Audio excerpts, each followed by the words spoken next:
కొణిదెల నిహారిక తన విడాకుల గురించి మాట్లాడి మరోసారి వార్తల్లో నిలిచిన సంగతి తెలిసిందే. ఓ యూట్యూబ్ ఛానల్ నిర్వహించిన ఇంటర్వ్యూలో హోస్ట్ విడాకులు తీసుకున్న విషయాన్ని ప్రస్తావించగా, ఆ బాధను తట్టుకోలేక ఎన్నోసార్లు ఏడ్చానని, విడాకులకు ముందు తర్వాత తాను ఎదుర్కొన్న సమస్యలను వివరంగా ప్రస్తావించారు. ఆమెను ప్రశ్నించిన హోస్ట్ దీనికి సంబంధించిన వీడియోను షేర్ చేశారు. వెంటనే నిహారిక మాజీ భర్త జొన్నలగడ్డ చైతన్య స్పందించారు.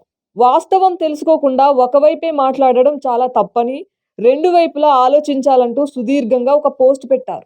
ఇటీవల నిహారిక ఎదుర్కొన్న నెగిటివిటీని దూరం చేసే ప్రయత్నాన్ని అభినందిస్తున్నానని చైతన్య అన్నారు. వ్యక్తిగతంగా జరుగుతున్న దుష్ప్రచారాన్ని తట్టుకోవడం తేలిక కాదని, కానీ బాధితులను ట్యాగ్ చేయడంతో పాటు ఆ తరహా వేదికలను ఉపయోగించడం మానుకోవాలని సూచించారు. ఇలా జరగడం రెండోసారన్నారు.